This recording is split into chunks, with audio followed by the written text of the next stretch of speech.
కారం రంగు రుచితో ఉంటుంది. ఆచి మిరపపొడి అదరగొట్టే కారం రంగు రుచి. హిందీని వ్యతిరేకించడం అంటే రాబోయే తరాల అభివృద్ధిని పరిమితం చేయడమేనన్నారు AP deputy CM Pawan Kalyan. వ్యాపారానికి హిందీ కావాలి కానీ నేర్చుకోవడానికి అభ్యంతరం ఎందుకని ప్రశ్నించారు. పవన్ ఏది చేయమంటే అది చేయాలా అని కౌంటర్ ఇచ్చారు వైసీపీ నేత పేర్ని నాని.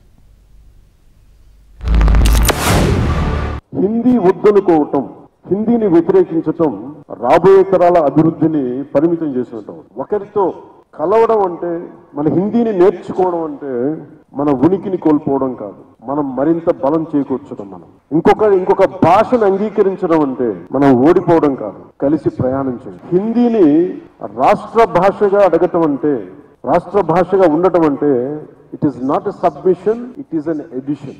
ఇంగ్లీష్ నేర్చుకుంటేనే కదా మన ఐటీ రంగంలో అందిపుచ్చుకోగలిగాం. అలాంటిది దేశం మొత్తం మీద హైయెస్ట్ పాపులేషన్ మాట్లాడే థర్డ్ హైయెస్ట్ లాంగ్వేజ్ హిందీ. మరి దాన్ని నేర్చుకోవడంలో అడ్వాంటేజెస్ ఉన్నాయి కానీ డిసడ్వాంటేజ్ ఎప్పుడు చూడాలి. భారతదేశం మొత్తం కూడా పవన్ కళ్యాణ్ గారు మోడీని తిడితే అందరూ తిట్టాలి. పవన్ కళ్యాణ్ గారు ఉత్తర భారతదేశం తిట్టాలంటే ఆయన తిడితే మనందరం తిట్టాలి. పవన్ కళ్యాణ్ గారు చంద్రబాబు నాయుడిని దొంగ అని, వాళ్ళ అబ్బాయిని గజ దొంగ అని తిడితే మనం కూడా తిట్టాలి. అది నిజం అనుకోవాలి. లేదా అబ్బాయి తూచి ఐదు కూడా తూచి పాపా మోడీ గారు అద్భుతం ఆహా ఊహా అని చెప్పి, లేదు మనందరం హిందీ నేర్చుకోవాలంటే హిందీ నేర్చేసుకోవాలి. మనందరం కూడా నారా చంద్రబాబు నాయుడు గారు ఇంకో 5 ఏళ్ళు ఉండాలంటే మనం కూడా 5 ఏళ్ళు ఉండాల్సిందే మనం కూడా అనుకోవాలి. రేపు 26లో చంద్రబాబు నాయుడు గారు దిగేసి లోకేష్ గారు ఎక్కేస్తే ఆహా ఊహ చేయగొట్టాలి, మనం కూడా పలకి మోసేయాలి. ఇది పవన్ కళ్యాణ్ గారి తంతు.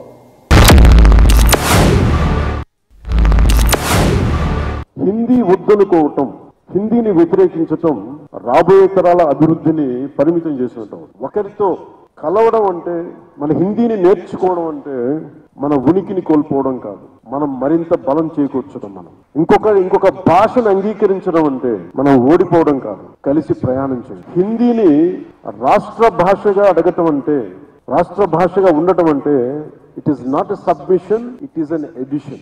ఇంగ్లీష్ నేర్చుకుంటేనే కదా మన ఐటీ రంగంలో అందిపుచ్చుకోగలిగాం. అలాంటిది దేశం మొత్తం మీద హైయెస్ట్ పాపులేషన్ మాట్లాడే థర్డ్ హైయెస్ట్ లాంగ్వేజ్ హిందీ. మరి దాన్ని నేర్చుకోవడంలో అడ్వాంటేజెస్ ఉన్నాయి కానీ డిసడ్వాంటేజ్ ఎప్పుడు చూడాలి. భారతదేశం మొత్తం కూడా పవన్ కళ్యాణ్ గారు మోడీని తిడితే అందరూ తిట్టాలి. పవన్ కళ్యాణ్ గారు ఉత్తర భారతదేశం తిట్టాలంటే ఆయన తిడితే మనందరం తిట్టాలి. పవన్ కళ్యాణ్ గారు చంద్రబాబు నాయుడిని దొంగ అని, వాళ్ళ అబ్బాయిని గజ దొంగ అని తిడితే మనం కూడా తిట్టాలి. అది నిజం అనుకోవాలి.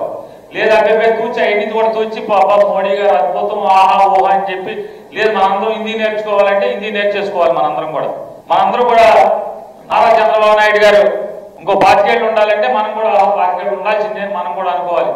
రేపు 26లో చంద్రబాబు నాయుడు గారు దిగేసి లోకేష్ గారు ఎక్కేస్తే ఆహా ఊహ చేయగొట్టాలి, మనం కూడా పలకి మోసేయాలి. ఇది పవన్ కళ్యాణ్ గారి తంతు.